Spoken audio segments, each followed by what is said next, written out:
Hello everybody, Archie here with another top 10. I didn't top 10 for some time, but I get an idea for interesting one. So let me explain you how actually idea for this top 10 came to existence. Um, we are in a League of Explorers adventure, and we are an active Rafan, which has very interesting hero power, which is unstable portal. And what is interesting about this hero power is the fact that, as we know, hero unstable portal is, of course, the spell for mage. It is somewhere here. Where is it? Where is it? Come on, this thing again? Give me a break. Why this for all of him? Oh, okay, here it is. So basically his hero power is basically playable card, which mage can play, but only twice, because it's not hero power. However, this gives me an idea. If there is like card which can be used as a hero power, what other cards can make interesting hero power? And this is basically what this video is about. It's basically like a speculation, and I want to suggest some cards which, in my opinion, can make interesting hero power, which is actually really interesting here. However, before I start, I want to explain a few things. I want to actually establish some rules here, because I don't want to go crazy. Rule number 1: I don't want to use as a hero power any cards which cost more than 1 crystal. Simply because I think if I do make more, they will be a little too powerful. And second, I don't want to use class specific cards, because they are generally much stronger than neutral cards, and it will be a little difficult to balance these things. So yeah, only we are stuck with only neutral cards, which still give us a lot of options, but I think we can have some nice results. Some people maybe think like, wait a minute, like using 1 card as a hero power, which typically costs like 2 crystals, that's not exactly best rate on the world, which is true, which is definitely true. But keep in mind, even one cost card, it's usually much stronger than average hero power, and sometimes even like upgraded one. So I think it's still improvement. I think they still can make really interesting hero power. So only neutral cards and only cards which cost 1 crystal. That's the rule for this. So I try basically suggest best option as hero power for cards. So that definitely will be fun.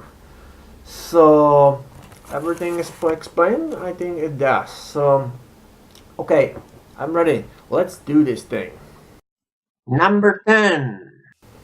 Okay, so my first suggestion is this card. This card has actually really decent stats, and it has really good chance to get +1/+1, which make it even stronger. It is a little randomized, but if you have this card, if you can use this card as your hero power, and you can basically be able to use it at will, then I'm sure definitely there will be quite a few of those who actually get that bonus, which is good. Question is, I'm pretty sure many people may think, okay, why this card, however, is so low on the list? It has decent stat and relatively decent chance to get even better stats. Then why is so low on this deck? Well, on this list, there is actually 2 reasons. First, getting +1/+1 involves that reveal minion in each deck, and if yours scores more, gain +1/+1.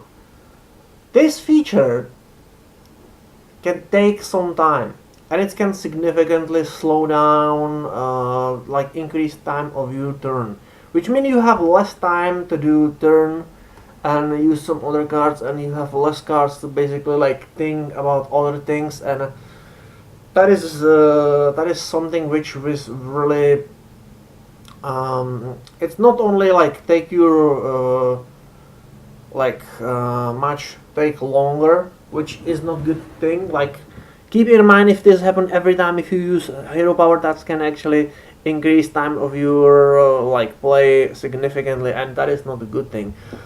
Bigger issue here, however, is the fact that you basically reveal a minion on your deck, and this is bad because you can basically like tell your opponent, which basically showing his your card, and if there is some critical card in your deck, then he may have some card which can conquer the deck and also like disable this card.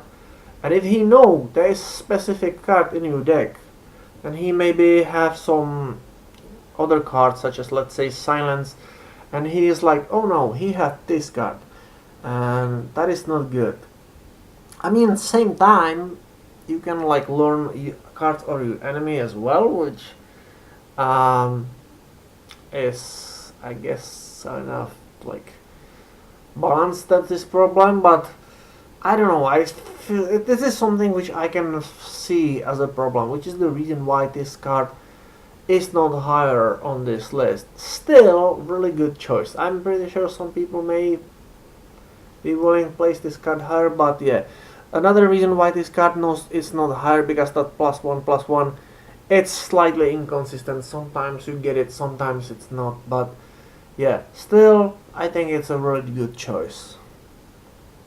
Number 9. Okay, now we have this card. I think this card can make really good hero power because doing 1 damage, which is basically exactly same thing like a mage hero power, except unlike mage you also create 1/1 minion, which is like really nice bonus. So that definitely increased the usefulness of this card, even if stats of this card are relatively low, but it still can like keep your enemy busy and like take away do some damage if survive long enough. But even if didn't survive too long, you still do that 1 damage. So that is basically like improved version of mage skill, and I think it's really good choice as a hero power. So yeah, that's definitely card which is good as a hero power. I don't know what else to say. Number 8. And now we have a leopard gnome. Okay, so this card is by its stats and how it's function really similar the previous one, but it's do damage only to hero, but at the same time it's doing 2 damage. But I think it's a really interesting option because due to the fact the card basically must die to do 2 damage to your hero, this is basically like almost like combination of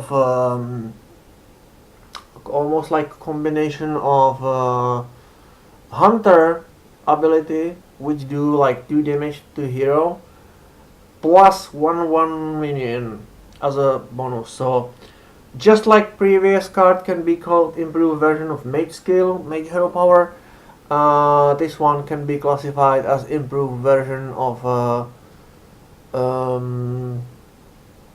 hunter power. And with this card, you really don't care if this card survive or not, because two is you actually want this card to die. I mean, if survive and he can do like damage to your hero or somebody else, you can easily sacrifice them, and you know even if you did, they still do 2 damage, which I think it's pretty good trade. Like total as value, this card is better because do more damage, even if this damage is restricted only for your hero. But I think this card will definitely be a really nice choice as a hero power. Definitely there is potential, especially for obviously those hunters which are usually going to face, because as I said, it's basically like improved version what they already have.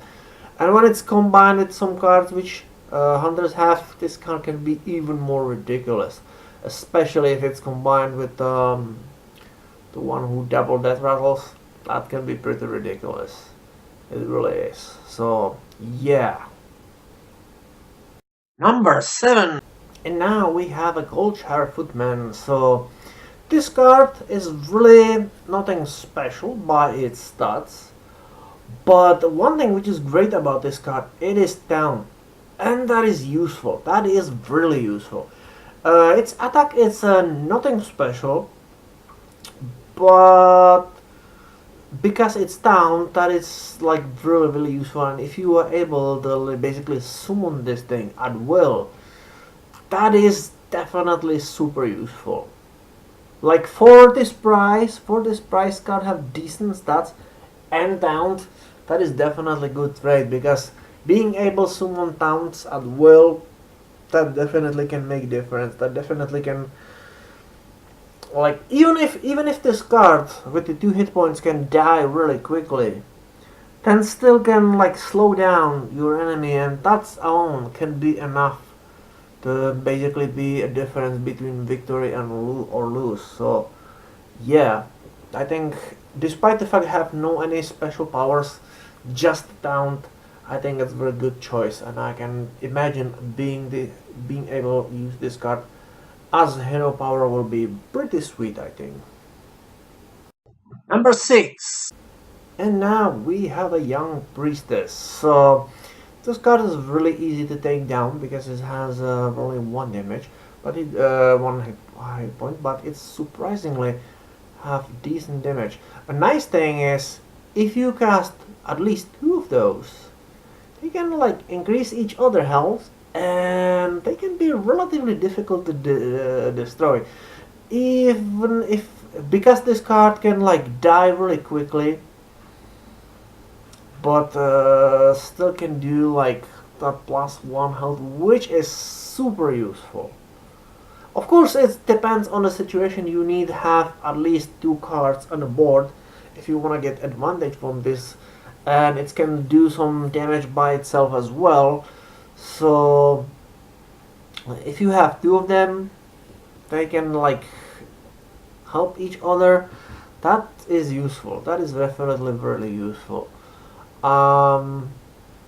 Yeah, that's like everything which I can say about this. So let's move on. Number 5. And now we have a Voodoo Doctor. So I think this card, being, if this card be available as a hero power, I think this card will be pretty sweet, because it can restore 2 health to anyone, which means it is basically the same thing like priest hero power, except it'll be usable by anyone. On top of that, this card have like really decent stats. I mean, if I compare this card to some other cards which I said they basically do something similar, such as this one and this one. Difference here is this card is Voodoo Doctor have actually not 1/1 stat, but actually 1/2, which is pretty good. Which means this card can health, recover some health, but at the same time it's able to do some damage, which is good. That is if survive long enough, because have only 1 health. But I think it's still like for 2 crystals, it's still pretty good trade, to be perfectly honest. Especially if you are able to use it at will in form of a hero power. I think that's really good choice, because healing is always useful, and being able to do this with any class, that's pretty good trade if you ask me. So yeah, Voodoo Doctor. Number 4. And we have Arcane Anomaly. So I think I should probably, this is really good card, because it can get health really quickly. Of course, it is useful only if you have lots of spells in your deck. So this is basically excellent card for any class with lots of spells. Probably not as much useful for class such as warrior, But for class who like using spells a lot, this card can be really good. Because if you have, especially if you have multiple of these on the deck, they can like generate health really quickly, and it could be pretty difficult to stop them actually. Especially when if they be combined with some other cards. Like reason I should probably put this card higher on the list, but because it's used only when it's combined with spells, that's sort of slightly make it slightly less good, but still it's a really good card, I think. So yeah, Arcane Anomaly. Number 3! A Glacial Shard. So this is a relatively new card in the deck, but I think it's really obvious why this card is here. You basically have hero power which has a freeze. You're gonna freeze your enemies at will, which is really powerful. Only on top of that, when this is combined with the fact this card has decent stats, that make this card really dangerous, to be perfectly honest. Maybe I should place it higher on the list, but I made made the decision, and I wanna leave it where it's here. So yeah, you basically are able to freeze your enemy at will, and then have 1 and 2. That is really good. That is really good. If you be able to do this at will, that will be pretty ridiculous. And also, this card is elemental, which means if you play these elemental heavy decks, that make this card even more useful, I think. So yeah, Glacier Shard. Number 2! And we have this dude. So this card is here because it's Inspire card. And that means every time if you use your hero power, it gains +1 attack. Which means if you have more of these on a board, they can generate damage really fast. And like because of that, they like your enemy either like must focus to destroy them fast as he can, because if he don't, then he has big problem. On one side, they can be killed relatively easily, and their initial power is nothing special. But if you have more of these, that is pretty good card, especially if you decide like made Inspire based deck, which surprisingly there is not too many people who doing this. But if you have more of Inspire cards, then what better cards for Inspire based deck can have than cards which by itself it's Inspire. If you have more of these, they can generate damage really fast, and it can be quite devastating, I think. So yeah, always Squire.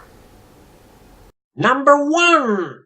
And finally we have Murloc the Tidecore.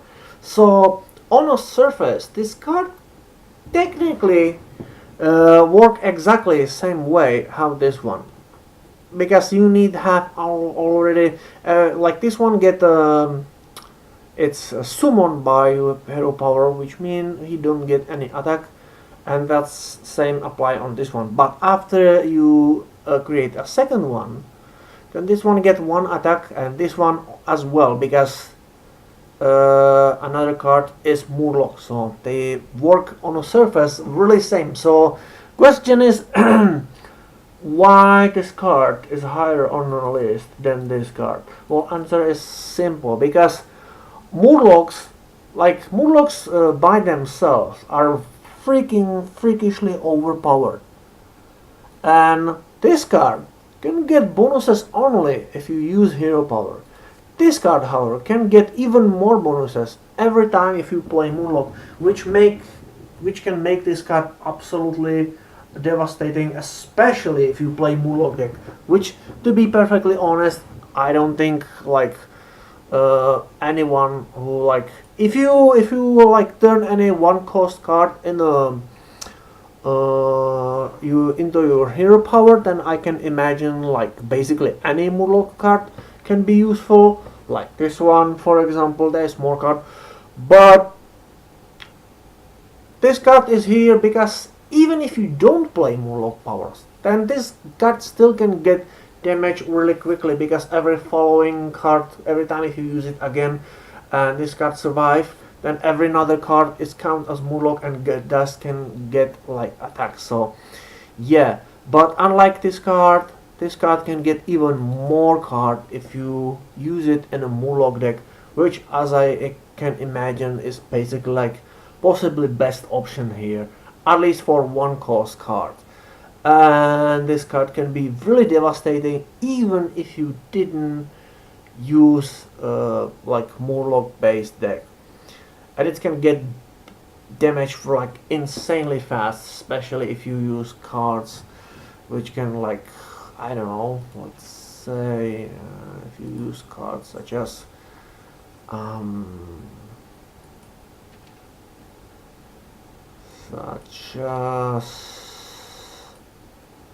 where is it, this one, it's, you can get like even more cards here.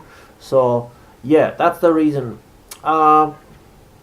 Obviously there is like question like what if how this top 10 work. So I don't know, maybe some people can say this card is this card is not this card, which one, this one, it can be potentially stronger, and that's maybe true, but it really depends on what kind of deck you play. And the way how I play, from my point of view, this one seems to be more dangerous, so I put this one as number 1. So yeah, well, that was actually fun. It was a little too faster than I expected, but I still enjoy this one. And I think I actually can make another top 10 where I can go even more crazy with my suggestions, and we can see how far we can go with this idea. We will see. Maybe I do, maybe I don't. Depends how I feel about this. But for today I am done. So, oh yes, there is actually some honorable mentions kinda, which I can basically say there is actually a few more adepts here. So there is this card which definitely can give some nice attack, but it's basically really similar to Voodoo Doctor, except instead of having more healing ability, it's more offensive.